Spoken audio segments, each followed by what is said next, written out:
The wind came up over Waller County the way truth comes up over a long-kept secret.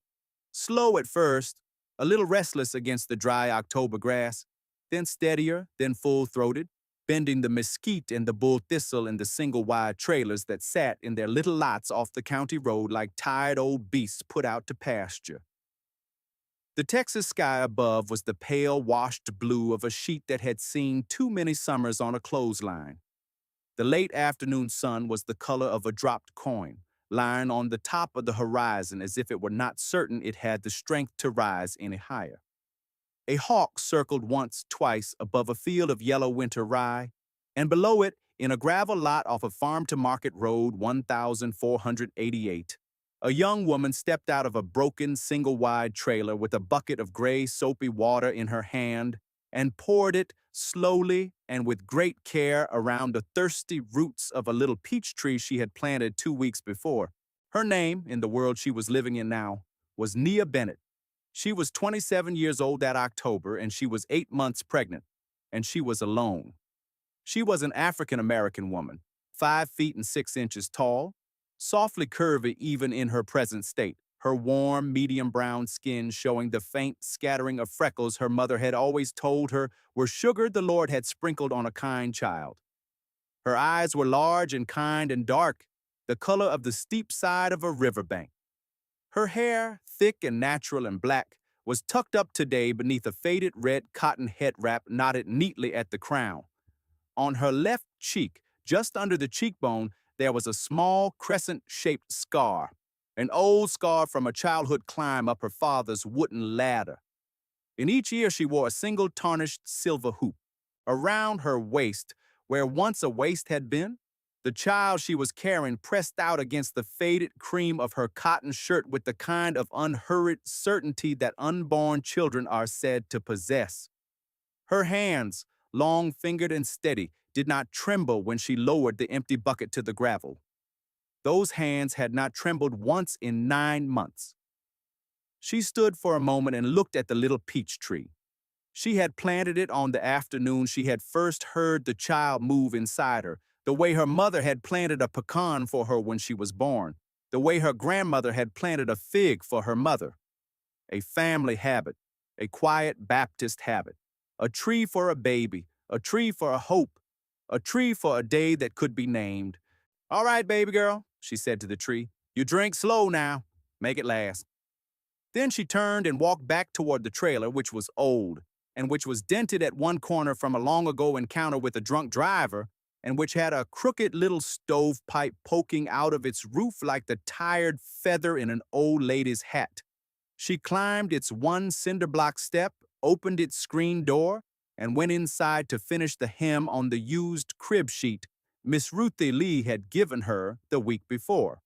And 1,000 miles to the east, on a gray morning in the slate-gray sky above the Arabian Sea, a black and gold Sterling Group private jet was beginning its long descent toward a layover in Frankfurt, and the man sitting in its aft cabin was checking his watch for the 14th time in as many minutes because he had not held his wife in 9 months and 4 days, and he was counting.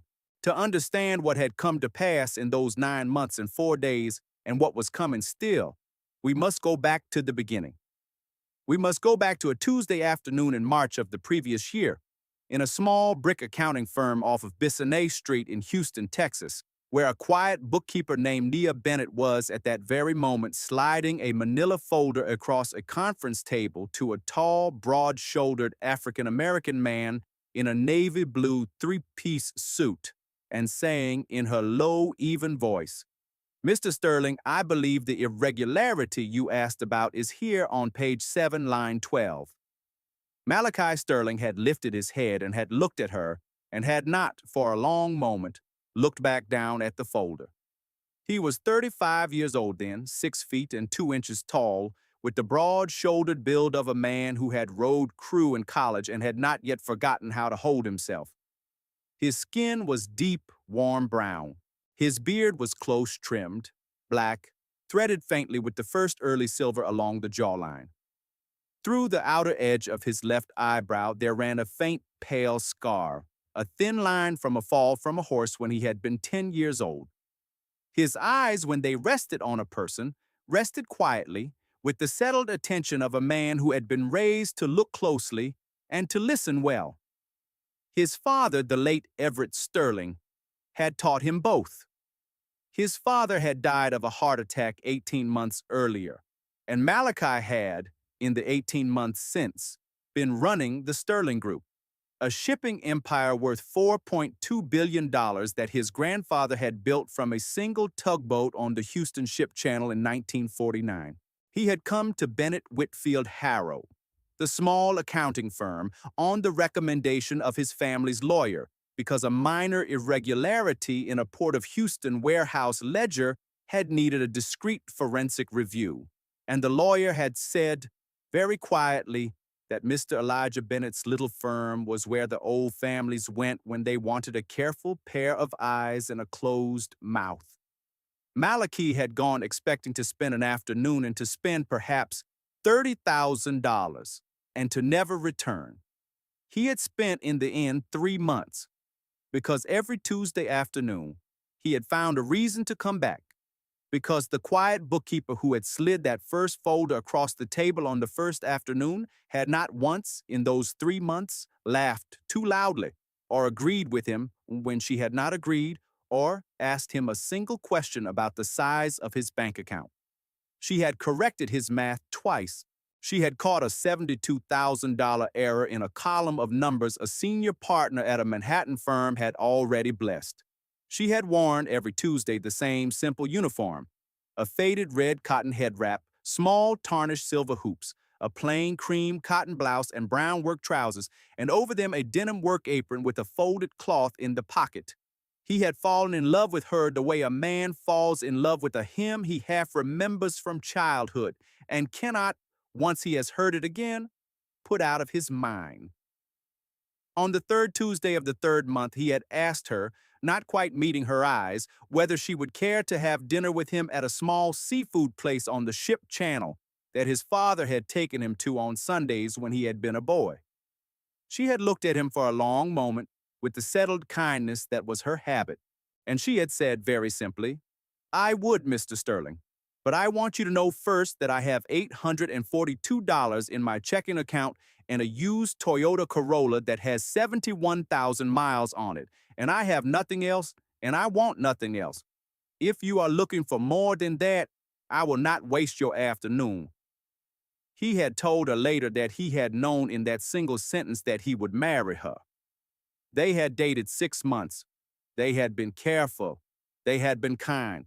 They had married on a Saturday morning in October in a small ceremony at the Harris County Courthouse, because Nia had said that she did not want a wedding that cost more than the car she drove, and because Malachi had said that he did not care where he married her, only that he did. Her witnesses had been her elderly pastor, Reverend Thomas Bennett of Mount Zion Missionary Baptist Church in Prairie View, and his wife Hattie, the retired school teacher who had baptized Nia when she was 11. His witness had been his father's oldest friend, a gray-haired lawyer named Cornelius Hargrove. His mother, Helena Sterling, had not come. His mother's sister's daughter, Kendra Beaumont, had not come. On the courthouse steps that October afternoon, Nia Sterling, in a plain white tea-length dress her mother had helped her sew, had laid her hand against Malachi's cheek and had said, "Tell me again, husband, that you know what you are doing." And Malachi had said, "I have never known anything better." They had driven from the courthouse to a small catfish supper house on the west side and had eaten plates of fried catfish and hush puppies and iced tea. And he had driven her home to the quiet one-bedroom apartment above her uncle's barbershop where she had been living. And he had told her that on Monday he would bring her home to the Sterling estate in River Oaks, where they would live together for the first time, and that he would love her there for the rest of his life. Monday had come. The Sterling estate in River Oaks had not welcomed her. The Sterling estate in those days was a long, white-pillared colonial on a circular drive off of Inwood, set behind a pair of tall wrought-iron gates and a low hedge of boxwood that had been clipped and reclipped for 40 years. There were 3 full-time staff, a gardener, a cook, and a housekeeper, and on Monday mornings a man came to polish the brass on the doors. There was a sitting room for mornings and a sitting room for evenings. There was a portrait of Everett Sterling above the mantel in the library, and there were fresh white orchids on every side table. The front doors were black walnut. The brass knocker was shaped like a lion's head. The floor of the entryway, inlaid in white Carrara marble and black Belgian granite in a great diamond pattern, had been polished that morning by the housekeeper on her hands and knees. Helena Sterling had been standing in the center of that diamond when Malachi and Nia had walked through the front door. Helena was 60 years old, 5 feet and 5 inches tall, slim and still-waisted, her skin a deep, warm brown, her silver-streaked black hair pulled back into a severe low chignon and held with a pair of thin gold pins.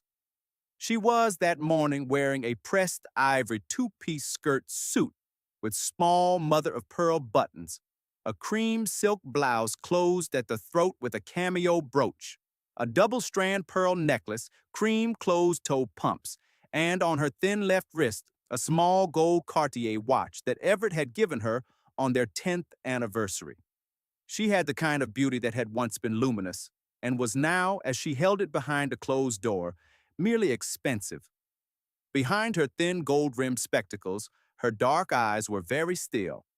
She did not extend her hand. "So, this is the girl," she had said. Malachi had stepped forward. "Mama, this is Nia, my wife." Helena had not looked at her son. She had looked at Nia.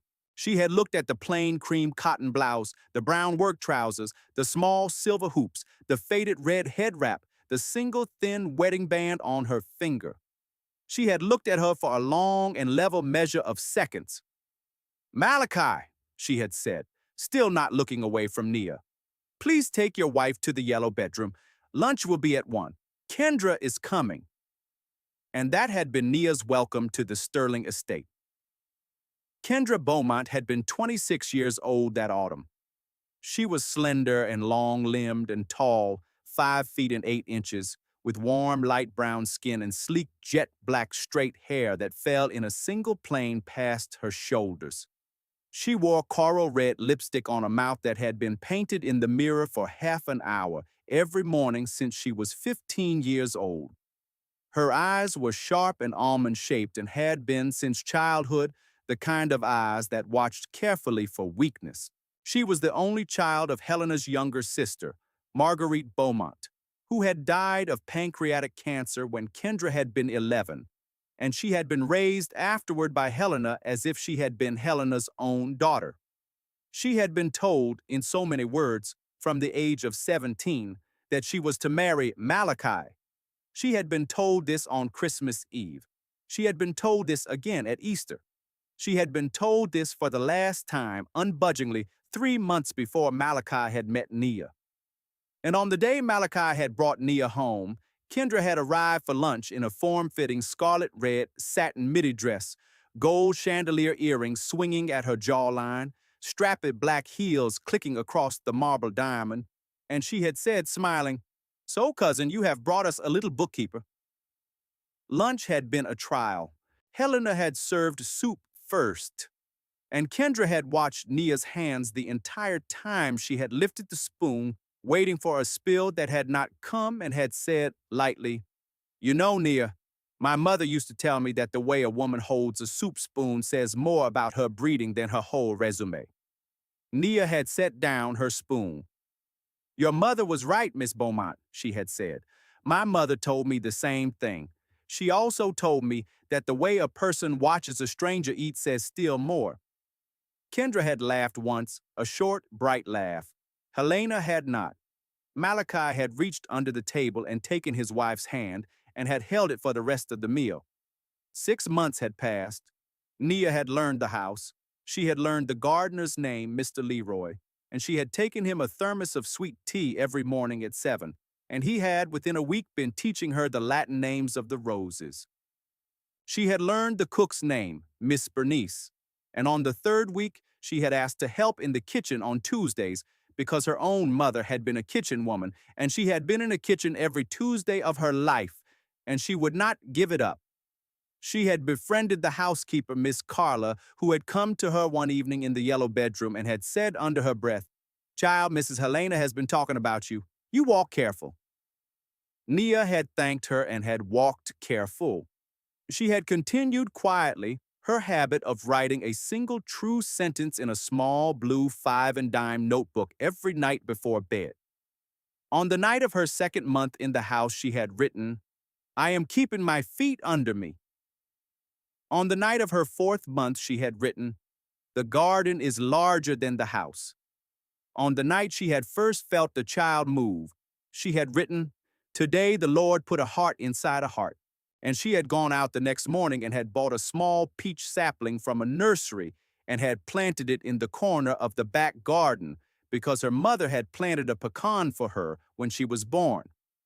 Helena had looked at the sapling that afternoon through the sitting room window and had not said a word. The pregnancy had been confirmed on a Tuesday in January in the quiet exam room of a small clinic on West Gray where Nia had made her own appointment because she did not want a Sterling Group physician. She had told Malachi that evening in their shared bedroom with a cup of chamomile tea in her hand. He had not, at first, said anything. He had taken the cup from her hand and set it on the side table and had knelt down in front of her on the cream wool rug and had laid his head very gently against her stomach.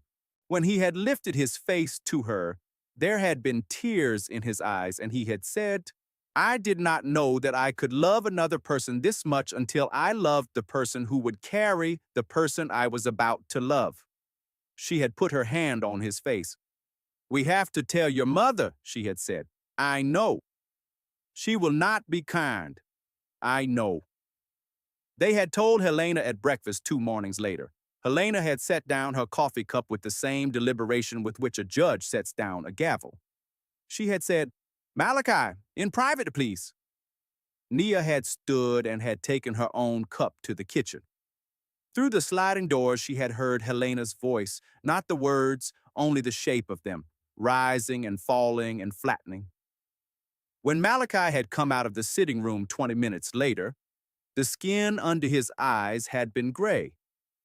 "She will come around," he had told Nia, not because he had believed it, but because he had wanted to believe it. She had not come around. 3 weeks later, on the last Friday of January, Malachi had been called into the Sterling Group boardroom by his chief of staff, a man named Reginald Page, who had laid on the long black table a red-edged folder and had said in the flat, careful voice of a man bringing terrible news that the Rashid merger was collapsing. The Rashid Shipping Group of Dubai had been the Sterling Group's Middle East partner for 30 years, and its 78-year-old founder, Khalid Rashid, was dying of lung cancer, and his 2 sons were threatening to dissolve the joint venture that moved 40% of Sterling Group's oil freight through the Persian Gulf. There was one man who could go to Dubai and hold it together, and Reginald had told Malachi quietly, "It is you, sir. The old man asked for you by name. He will not see an emissary. He will see Mr. Everett's son." Malachi had asked, "How long?" Reginald had said, 6 months minimum, 9, more likely. Malachi had come home that night and had laid his head in his wife's lap on the bed of the yellow bedroom and had told her, and she had listened. When he had finished, she had stroked his head for a long time without speaking. Then she had said, "Husband, you have to go. Nia, the baby. The baby will be here when you come back. Go hold that old man's hand. Close your father's deal. Keep the thing your grandfather built. I will be here. Come with me." She had smiled faintly. "I am not flying across an ocean at 22 weeks pregnant, Malachi Sterling. The doctor would wring my neck, and your mother would enjoy it more than you can imagine." "Then I will not go." "Then 40% of your business dies, and 300 sailors lose their jobs, and Mr. Rashid goes to the grave thinking your father raised a boy who would not come for him. You will go. I will be here." She had taken his face in her 2 hands. "I have made it through worse, husband. I will make it through 9 months with your mother. I give you my word."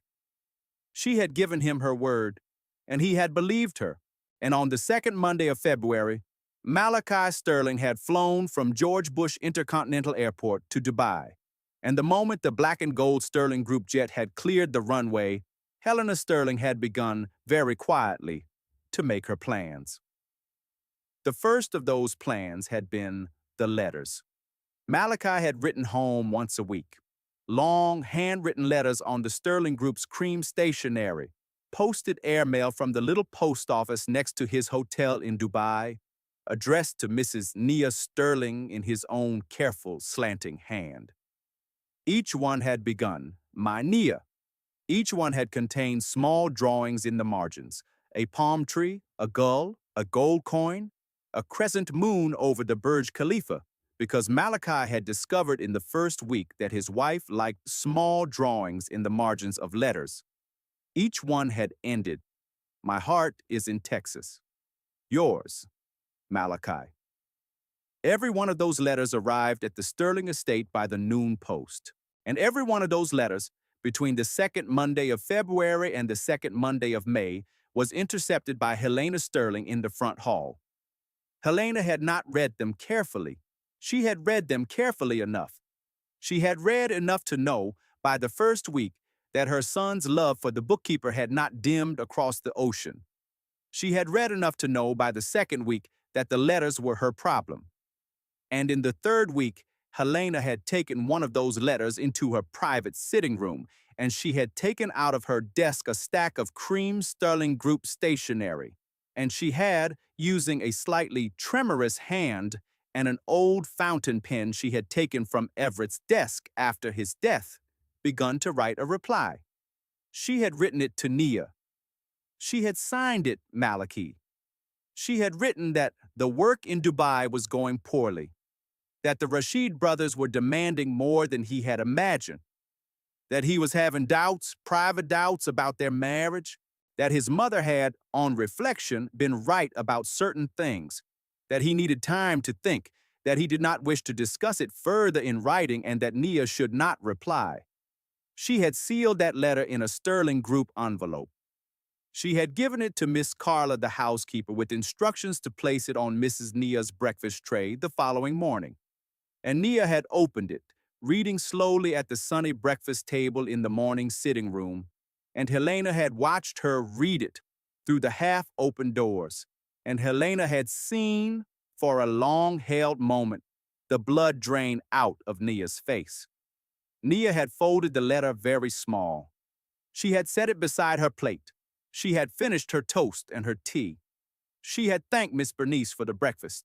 She had gone upstairs. She had sat on the edge of the bed in the yellow bedroom for 40 minutes without moving.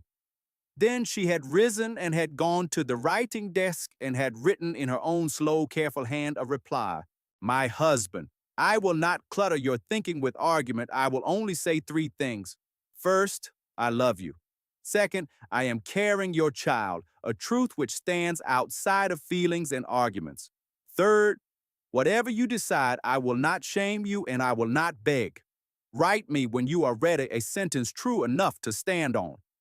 Until then, I will be here, and I will keep feeding the child you asked me to carry. Your Nia." She had sealed the letter. She had walked it herself to the front hall and had placed it on the silver tray for the afternoon post. Helena had, within the hour, lifted it off the tray and had placed it in the locked drawer of her desk. It had never left the house. This pattern had continued for 7 months. For 7 months, Malachi had written his wife weekly letters, drawing palm trees and gulls and crescent moons in the margins, and his mother had intercepted everyone. For 7 months, Helena had written careful forged replies in her son's cream stationery, each one a little colder than the last, each one pushing the young wife a little farther toward the edge of the cliff. For 7 months, Nia had written letters of her own, quiet, unflinching, steady, and every one of them had been taken from the silver tray and locked in a drawer. Malachi in Dubai had believed for the first 3 weeks that Nia was angry with him for the tone of a letter he had not written. After 3 weeks, when no letter at all had come, he had believed that she was simply keeping her promise not to clutter his thinking. He had trusted her. He had trusted his mother too because he had not yet learned what a mother can become when she is not loved in the right direction. Kendra, in the meanwhile, had moved into the River Oaks estate.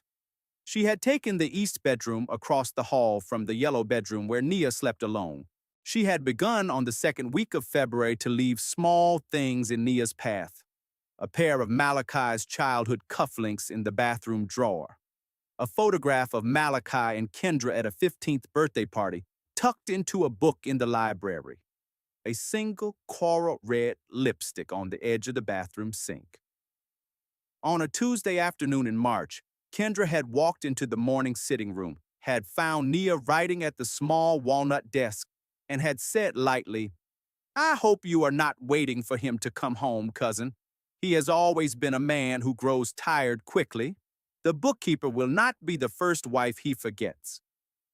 Nia had looked up from her writing with the level kindness that was her habit. "Miss Beaumont," she had said, "my mother once told me that cruelty is a small wound that heals quickly when you do not feed it. I will not feed yours. Good afternoon." Kendra had laughed, the same short, bright laugh from the first lunch, but that night she had not eaten at the table. The child inside Nia had grown. Nia's belly had swelled first softly, then firmly, then unmistakably. The yellow bedroom had become the room in which a woman was quietly getting ready to be a mother without the help of anyone in the house. Miss Bernice the cook had, in the 6th month, begun slipping extra greens onto Nia's plate. Miss Carla the housekeeper had, in the 7th month, quietly brought Nia a pot of shea butter for the stretch marks and a second-hand copy of a book called What to Expect When You Are Expecting, bought at a half-price books on Westheimer with her own money. Mr. Leroy the gardener had planted, without asking anyone, a second small peach tree beside the first, for the baby Mrs. Nia, so the pair of them will grow up together. Helena had watched all of this and had said nothing because she was waiting. She was, all those months, waiting for the right moment to end it. The right moment had come on the first Friday of September. Malachi had, the previous week, written his wife a careful letter from Dubai. He had written in it that the Rashid merger was closing at last, that he would be home by the middle of October, that he loved her, that he was sorry he had been silent, that he longed to lay his head against her and hear the child move, that he had, in fact, not understood, from the silence on her end, whether she still wanted him to come home, and that he would go to the airport the moment she sent him a single word. He had asked simply, "Write me one word and I am on a plane." Helena had read that letter on the first Friday of September in her private sitting room, and she had known that she had perhaps 10 days, perhaps less, before her son arrived home to a wife who would tell him a different story than the one Helena had been writing for 7 months, and a belly the size of the watermelons in August, and the whole construction of Helena's patient work would collapse in a single conversation. She had summoned Nia that afternoon into the library. Nia had come. She had sat in the chair Helena had indicated, her hands folded on the swell of the child she was carrying, her eyes calm. "Nia," Helena had said, seated behind Everett's old mahogany desk, her fingers laced, her gold Cartier catching the late sun through the library window. "I will not mince words. My son's last letter arrived this morning. He has asked me to handle a delicate matter on his behalf, because he is ashamed, he says, to write it to you himself." Nia had said nothing. "Malachi," Helena had said, "will not be coming home to you. He has met a woman in Dubai, a Miss Aliyah Al-Masri. She is the youngest daughter of the Rashid family. She and my son have, during the past 5 months, formed an attachment. He has asked, through me, that you accept a settlement of $100,000 and a release of all claims, and that you vacate this home by the end of the week." Nia had looked at her for a long-held moment. "Is that so?" she had said softly. Not a question. Helena had then produced from her desk a forged letter in Malachi's slanting hand on his cream sterling group stationery, in which the son Helena had raised apologized to his wife for his weakness and for his abandonment and asked her to go. Helena had slid it across the desk. Nia had not touched it. She had not, in fact, unfolded it. She had stood and had set her hand gently on the swell of the child and had said, "Mrs. Helena Sterling, I will leave this house. I will leave it tonight, and I will not take your $100,000 because I will not sell the name my husband gave me for any price you can put on a piece of paper." She had turned at the door. "And when my husband comes home, I want you to tell him, in your own words, what you did this afternoon. I do not think you will have the nerve, but I am going to ask the Lord every night that you do." She had walked out of the library. She had gone upstairs to the yellow bedroom. She had packed into a single cheap brown cloth suitcase her mother's head wraps, a worn, small, leather-bound Bible that had belonged to her father, her wedding photograph, the 3 small blue notebooks that held 8 years of her one-sentence nights, the prenatal vitamins Miss Carla had quietly bought her, and a single soft yellow baby blanket that Miss Bernice had crocheted for her in secret. She had left on the dresser her wedding ring in a small velvet box with a note on top of it that read, in her steady hand, "I am not returning this to you. I am leaving it here so that, when my husband comes home, you may see, Mrs. Sterling, what a ring looks like when it has been put down in grief and not in shame." She had walked down the stairs and out the front door of the Sterling estate at 7:40 in the evening, carrying one suitcase and wearing the plain cream cotton blouse and brown trousers she had arrived in 9 months earlier. Helena had been standing in the foyer and had said, flatly, as Nia had crossed the marble diamond, "Mrs. Sterling will not be needing the Uber account. Miss Carla will call a taxi for you." A taxi had come. It had taken Nia to the downtown Greyhound bus station.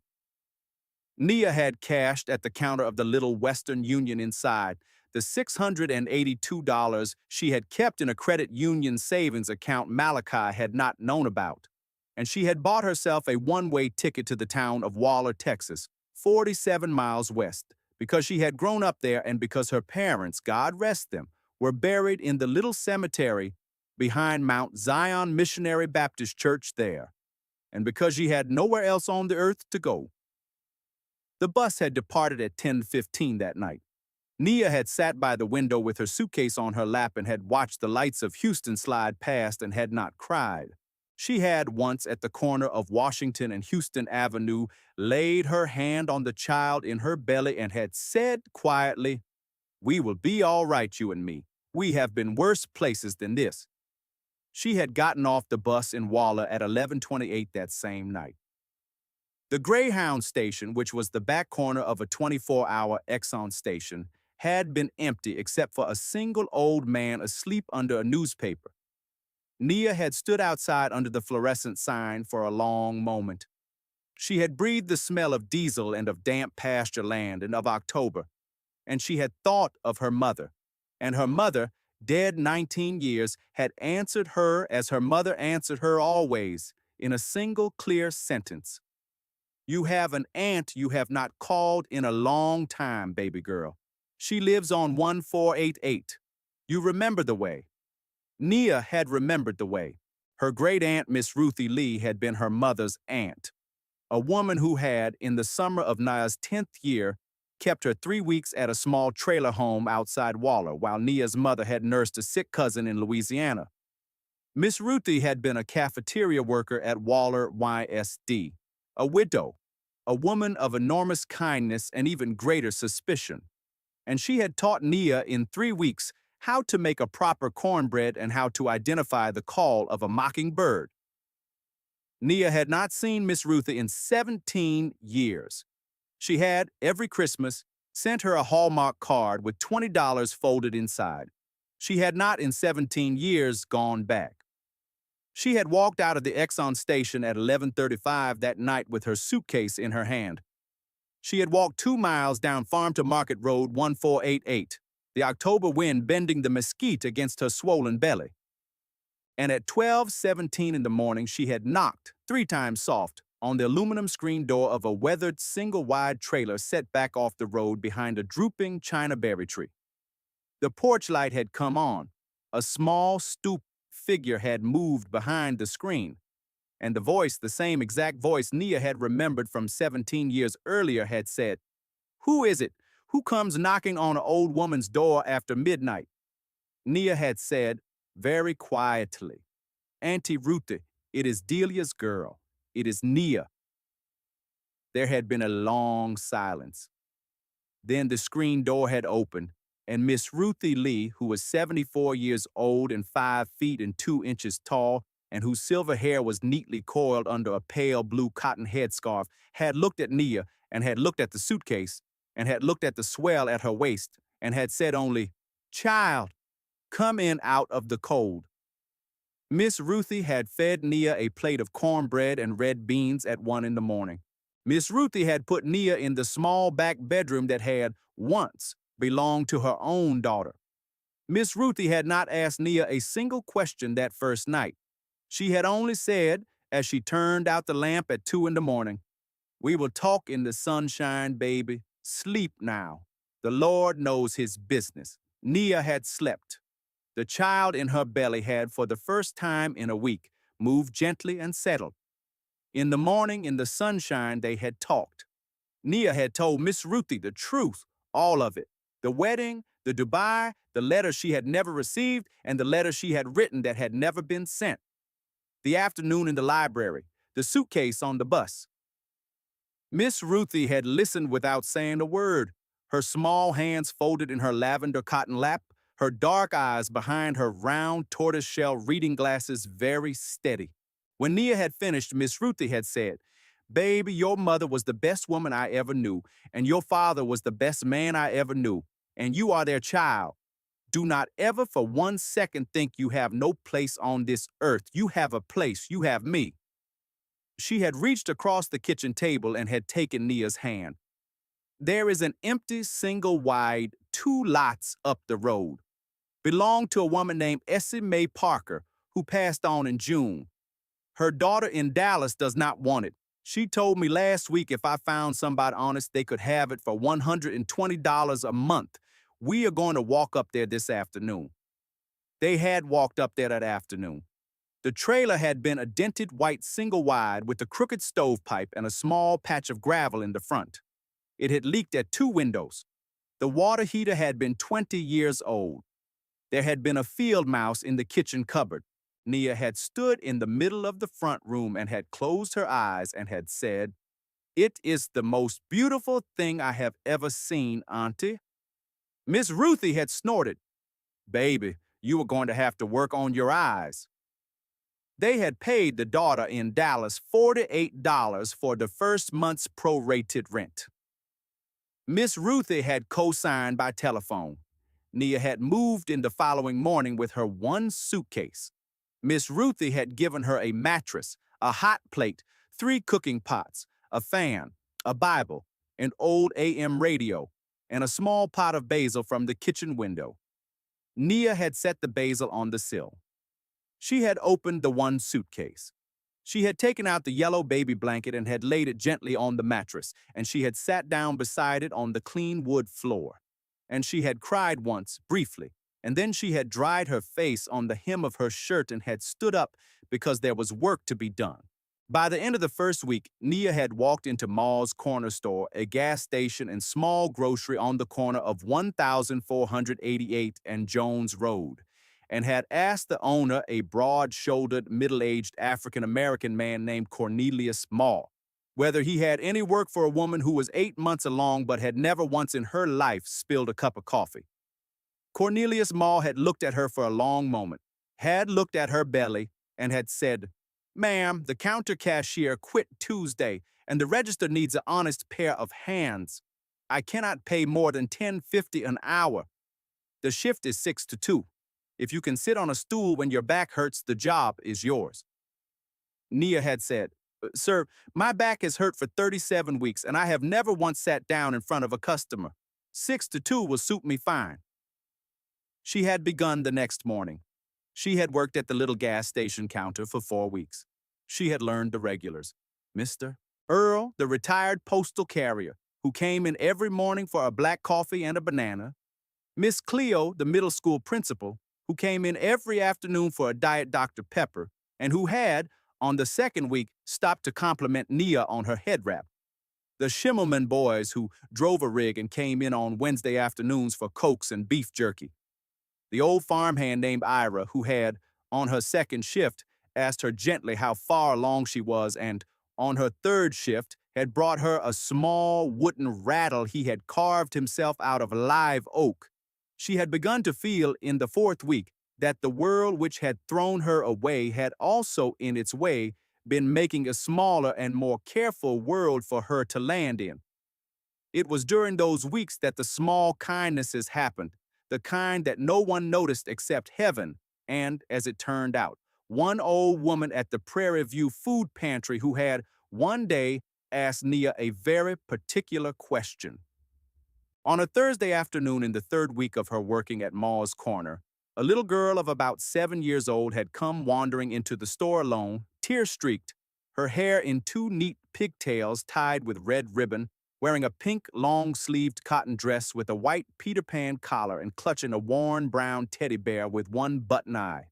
She had been separated from her grandmother at the flea market down the road and had walked a mile through the heat looking for a phone. Nia had come out from behind the counter. She had knelt, with some difficulty, on her 37-week knees and had said, "Little love, what is your name?" The child had whispered, "Tamika."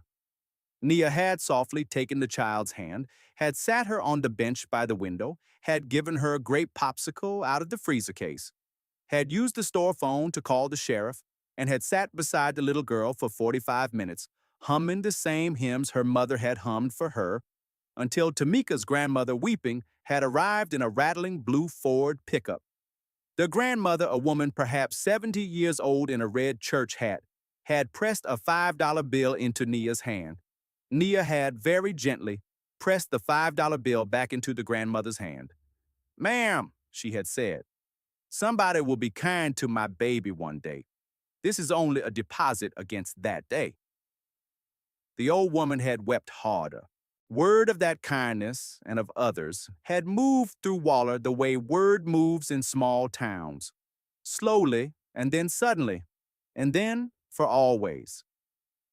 By the fourth week, the widow Smythe had come in once a week to leave a basket of figs on Nia's counter. By the fifth week, the pastor of Mount Zion Missionary Baptist had sent a note inviting Mrs. Bennett to the Sunday morning service and offering a ride. By the sixth week, a small circle of church ladies had quietly organized a baby shower in the fellowship hall for a young sister who did not know she was coming, and Miss Ruthie had driven Nia there one Saturday afternoon under the pretense of picking up a hot plate from the thrift store next door, and Nia had walked into the fellowship hall to find 14 older women in Sunday hats standing around a small pink cake, a pyramid of donated diapers, a crocheted yellow baby quilt, a bassinet with the price tag still on it, and a handwritten card that had read, on the inside, "From the mothers of Mount Zion." For our girl, Nia had stood in the doorway, one hand on the child inside her and one hand on the doorframe, and she had wept for the first time in 8 months. The child inside her had grown, and on a Sunday afternoon in late October, 1,200 miles from Waller, a black and gold Sterling Group jet had touched down at George Bush Intercontinental Airport at 4:14 in the afternoon, and Malachi Sterling, whom no one from his family had come to meet, had walked off that plane carrying a small leather duffel bag and a bouquet of yellow roses wrapped in tissue paper he had picked up at a florist in Frankfurt, and he had stood on the tarmac in the Texas sun, and he had said to his chief of staff, Reginald Page, "I am going home to see my wife." Reginald had said, "Sir, before you do, there is a conversation we should have." Malachi had turned. His face had gone very still. "What conversation?" "Sir, I have been trying to reach Mrs. Sterling for 3 weeks. I do not know where she is. The River Oaks staff, Mrs. Helena, has given contradictory answers. I thought I should tell you before—" Malachi had not waited for the rest of the sentence. He had thrown the yellow roses onto the tarmac. He had climbed into the waiting black Escalade. He had said, "River Oaks, now." At River Oaks, Helena had been waiting in the foyer.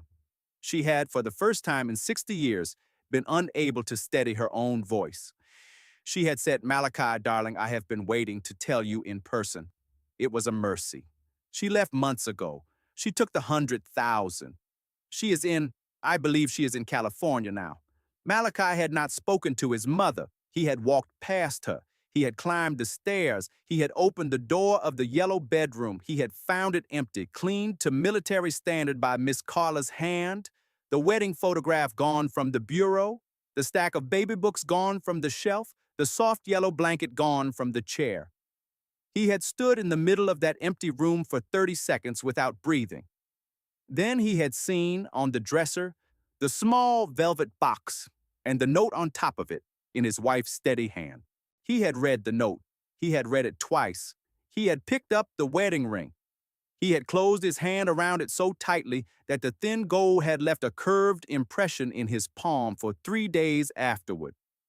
Then he had walked down the stairs, and he had walked into the library where his mother had followed him and where she had begun again to speak. "Malachi, darling, if you will let me explain." And he had said, in a voice that his mother had not heard since his father had died, "Mama, sit down." She had sat down. "Where is my wife?" "Malachi, where is my wife?" "I do not know." He had reached into the inner pocket of his navy suit jacket and had taken out a small stack of folded papers and had laid them on the mahogany desk in front of his mother. He had said very quietly, "These are copies of every letter I wrote her. I kept them. I kept them because my father taught me to keep copies of everything important." He had laid another stack beside the first. "These are the tracking numbers of every letter I sent. Every one of them was signed for at this address. Mama, I am going to ask you one more time, and then I am going to telephone Mr. Hargrove, my father's friend, and I'm going to ask him to come with his briefcase. Where is my wife?" Helena had broken. She had broken very slowly. She had begun to speak. She had told him, piece by piece, what she had done. The intercepted letters, the forged replies, the fabrication of a Miss Aliyah al-Masri who did not exist. The afternoon in the library, the suitcase, the taxi, the Greyhound. When she had finished, Malachi had sat down in the leather chair opposite her, and he had put his face in his hands for exactly 1 long-held minute.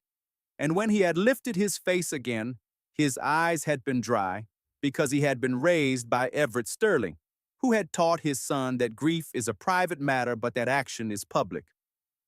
"You said Greyhound," he had said. Yes, I believe." He had risen. He had gone to the telephone on the desk. He had called the Houston Greyhound station. He had, within 3 minutes, spoken to a manager. He had said, "My wife purchased a ticket on the night of the first Friday of September. I need to know where she went." The manager, who had grandchildren to feed, had been about to say that passenger records were confidential. Malachi had said, very gently, "My father was Everett Sterling. I will pay the annual salary of every employee at your station in a single donation to the Greyhound Employee Hardship Fund, on the condition that you tell me where my wife went." 9 minutes later, Malachi had hung up the phone with a one-word destination in his mind: Waller. He had turned to his chief of staff, who had been standing silently in the doorway of the library for 10 minutes, and he had said, "Reginald, have the car brought around and telephone Mr. Hargrove and ask him to meet me at the estate tomorrow morning at 10 with the full Sterling board. My mother and Miss Beaumont will be present. There will be chairs for each of them. There will also be a chair for my wife." He had turned to his mother for the last time that evening. "Mama, you will be in the dining room at 10 tomorrow morning. You will wear your cream skirt suit. You will bring with you every letter you forged and every letter you stole. If you have destroyed any of them, you will write out in your own hand every sentence you can remember. I will ask you questions. You will answer me honestly. Tonight I am not your son. Tonight I am the man your son became on the day you put my wife on a bus. Do you understand me?" Helena, 60 years old and sitting behind the desk of her dead husband, had said, "Yes, Malachi." He had walked out of the library. He had climbed into the Escalade. He had told the driver, Waller, Texas, farm to market 1488. I will tell you where to stop when I see it. It had been 9 in the evening when the Escalade had pulled up at Malachi's soft instruction in front of a small, brightly lit Exxon station at the intersection of 1488 and Jones Road, the one with the green and white Mall's Corner Store sign out front. Through the plate glass window, Malachi had seen his wife, 8 months pregnant, in a faded red cotton head wrap, standing behind the counter with a steady, careful hand pouring a cup of coffee for an old farm hand in denim overalls. He had sat in the back of the Escalade for 30 seconds without moving.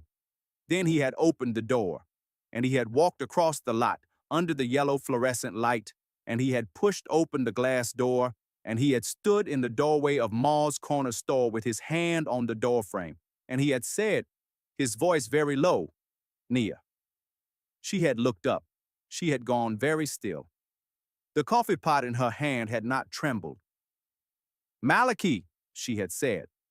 The old farmhand, Ira, had risen from his stool very slowly and had, without a word, paid for his coffee and had walked out past Malachi with a brief, respectful nod of his head. The store had been empty then, except for the two of them. Nia had set down the coffee pot. She had come around from behind the counter with great care because the child inside her was large now and hard to carry. She had stopped 4 feet from her husband. I did not know where you were, Malachi had said softly. I did not know. I thought, she told me, I know what she told you. She told me the same kind of thing. Nia had looked at him, and her eyes had been the eyes of a woman who had spent 8 weeks rebuilding her life one shift at a time. And they had not been afraid. Malachi, before you say anything else, tell me where you have been. He had told her, in about 2 minutes, the Rashid brothers, the Burj Khalifa, the letters he had written every week, and the silence he had thought was hers. The morning that afternoon at River Oaks, the velvet box, the note on top of it. Nia had listened without interrupting. When he had finished, she had been silent for a held and careful moment. Then she had said, Husband, I want to show you something. She had gone back behind the counter. She had reached under it and had pulled out, from a small worn canvas bag, a stack of envelopes addressed in her own steady hand. I wrote you too, Malachi. I wrote you every week. Your mother took those too. These are the ones I wrote after she put me out. I kept them. I did not know where to send them. She had set the stack on the counter. Now I know. Malachi had crossed the floor of Ma's Corner Store in 3 strides. He had taken his wife into his arms. He had held her, and the child inside her, and he had not wept, because a man raised by Everett Sterling did not weep in a public gas station. But his shoulders had moved once, and he had pressed his forehead against the red cotton head wrap, and he had whispered, Forgive me, Nia. Forgive me for trusting her instead of the thing you promised me. Forgive me for not coming home sooner. And Nia, who had been the one betrayed, and whom all the world would have forgiven for holding back, had laid her hand very gently on the back of her husband's neck, and she had said softly, I forgave you before you asked, husband. Now come on. I want you to meet the woman who took me in.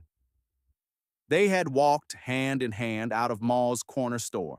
Malachi had, at the last moment, turned to Cornelius Maw, who had been standing behind the deli counter with his cap in his hand, and had said, Sir, your counter cashier will be missing her next shift. I will personally see that you are reimbursed, and I will personally send over a replacement by 8 tomorrow morning. Thank you for your kindness to my wife. Cornelius Maw had said quietly, Sir, no payment is necessary. Mrs. Nia's kindness paid her wages. Malachi had nodded once and had closed the door behind them and had walked his wife to the Escalade. They had driven the 2 miles to Miss Ruthie Lee's trailer. Nia had walked Malachi up the 1 cinder block step. Miss Ruthie, in her pale blue headscarf and her lavender cotton dress, had been sitting at her kitchen table with her tortoiseshell reading glasses low on her nose, quietly shelling peas into a tin bowl. She had risen slowly when Malachi had ducked his head under the doorframe. She had looked him up and down. She had said without offering her hand, "So you are the husband." "I am, ma'am." "My niece tells me you had a reason." "I had a reason, ma'am, and I have spent the last hour learning that my reason was a lie. I am coming to take her home if she will let me, but not before I tell you that I owe you a debt I will spend my life paying." Miss Ruthie had considered him for a long-held moment. She had pointed at the chair opposite hers. "Sit down, Malachi Sterling. You eat a plate of peas and cornbread with me, and then I will give you my opinion on whether you are to be trusted again." Malachi Sterling, heir to a $4.2 billion shipping empire, had sat down on a rickety cane-backed chair in a 70-year-old single wide and had eaten a plate of butter beans and cornbread and had drunk a jelly jar of sweet tea. And he had told Miss Ruthie, in detail, every sentence of the 9 months past. She had asked 3 questions. She had, at the end, pushed her spectacles up on her nose and had said, "Well, son, you have a mother, and you have a wife. And a man only gets to have one of those on the throne at a time. You are about to find out which one you are going to put there. I will be praying." They had stayed the night at Miss Ruthie's. Malachi had slept on the small sofa. Nia had slept in the back bedroom, the child inside her settled and still. In the morning, they had driven together to the little white-dented, single-wide 2 lots up the road, the one with the crooked stovepipe and the 2 small peach trees in the gravel, and Malachi had walked through its 4 rooms very slowly. He had looked at the mattress on the floor. He had looked at the small pot of basil on the windowsill. He had looked at the yellow baby blanket folded on the back of the one cane chair. He had laid his hand on the doorframe of the tiny bedroom, and he had stood in its doorway for a long moment. And when he had turned, his eyes had been very bright. "You lived here," he had said. "I lived here, husband, and I was not ashamed." He had nodded once. "Then we will not be ashamed either. We will bring our child here someday to see the house her mother built the year her father was a fool." They had driven back to Houston in the Escalade at 8 that morning. Nia had said in the car, "Malachi, before we walk into that house, I need you to promise me one thing. Anything. I am not going to hurt your mother."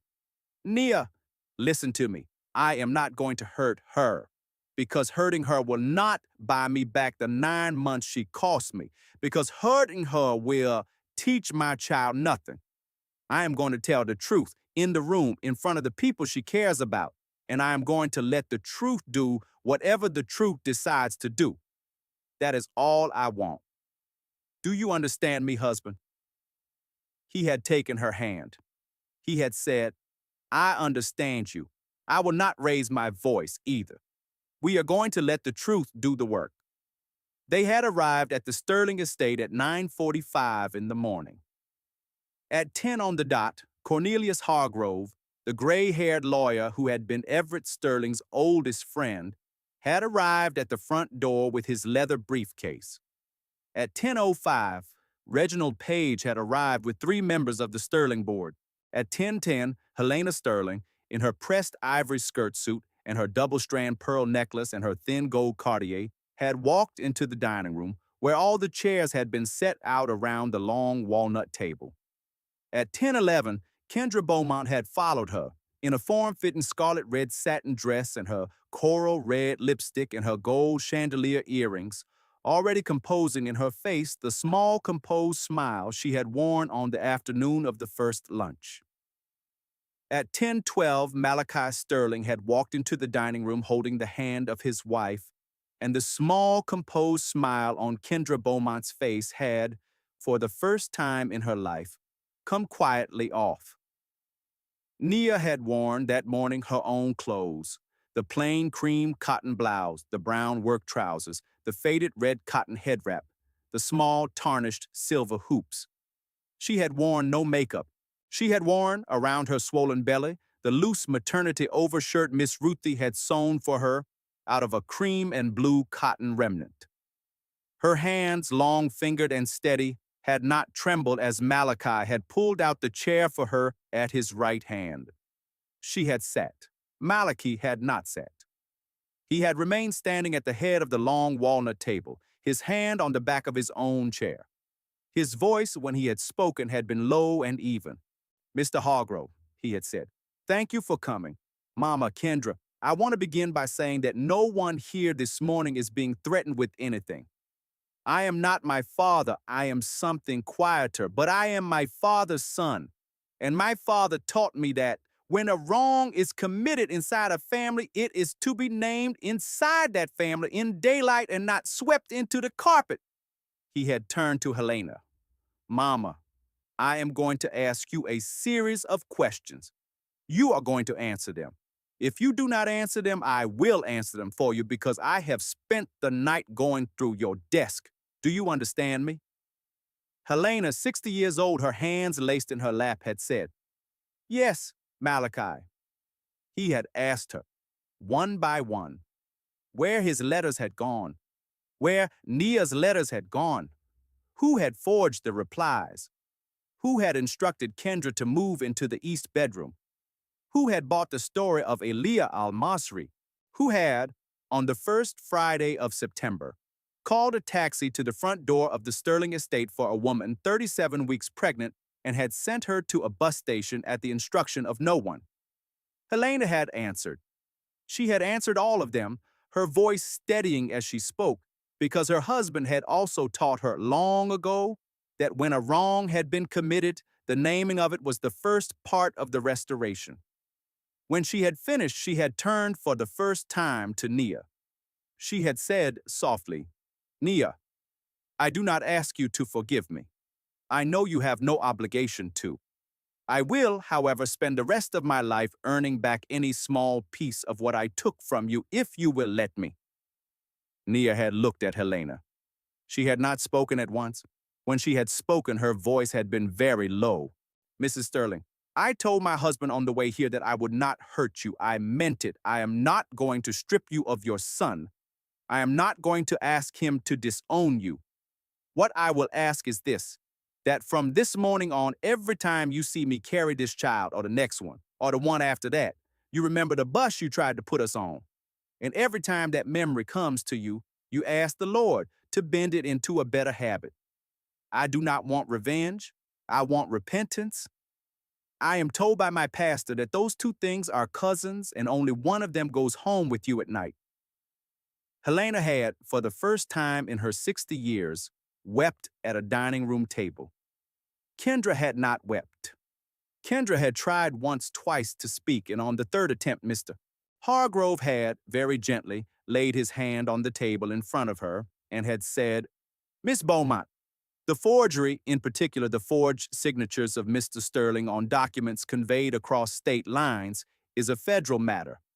I will not be pursuing that matter on Mr. Sterling's behalf, provided and only provided that you are, within the week, on a plane to live with your aunt in Atlanta. Nod once if you understand me."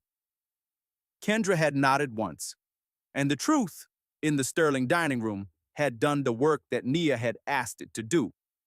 The Sterling board had, quietly, ratified a restatement of the family trust that morning.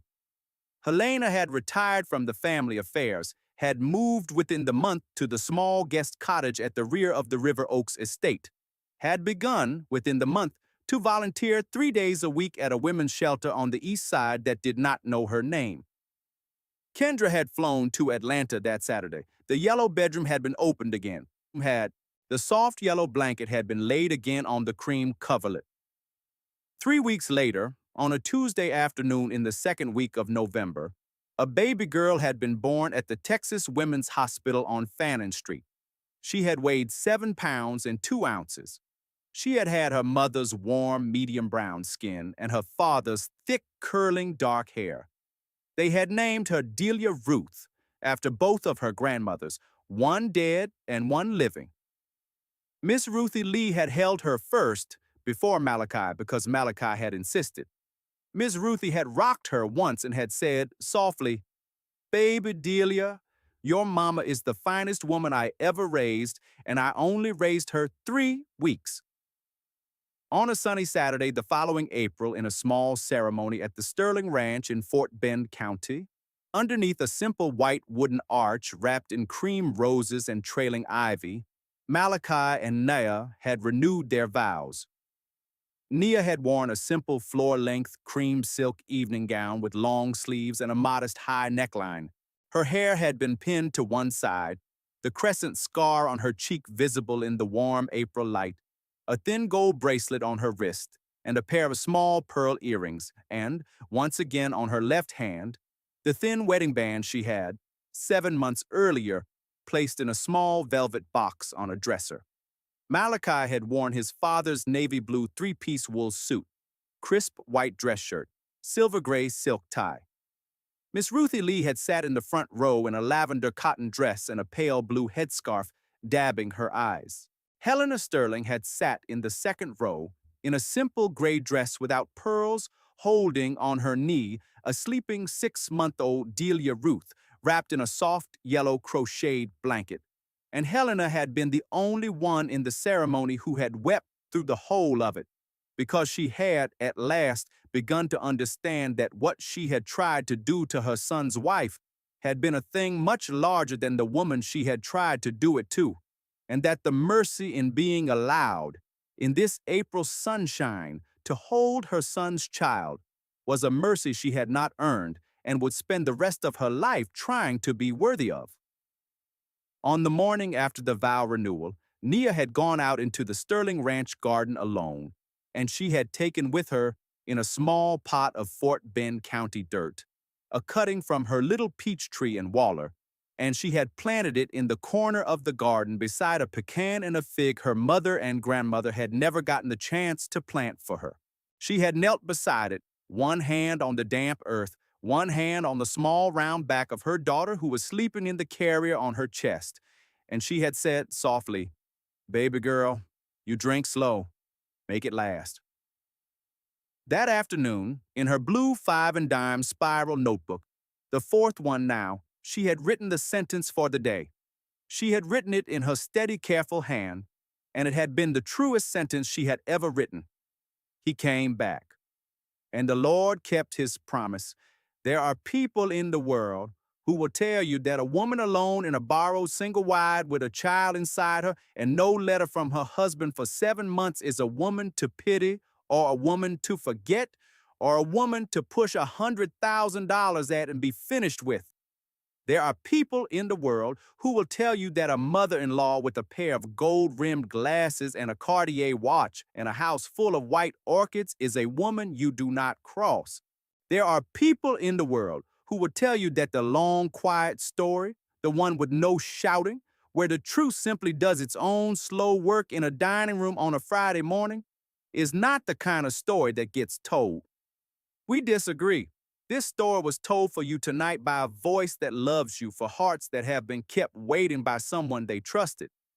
May the letters you have written be delivered. May the letters written in your name be caught before they reach the one you love. May your own patience, when you are alone in a small room with only a pot of basil and a peach tree, be met at its appointed hour by a man who is coming, still, across an ocean to find you. May your Miss Ruthie Lee open her door at midnight. May your Cornelius Mall give you the 6 to 2 shift. And may every single wide trailer you have ever lived in become, in the telling of it, the house you were not ashamed of. Thanks for watching. If you enjoyed the story, please subscribe to this channel and tell us where you are watching from. Have a wonderful day.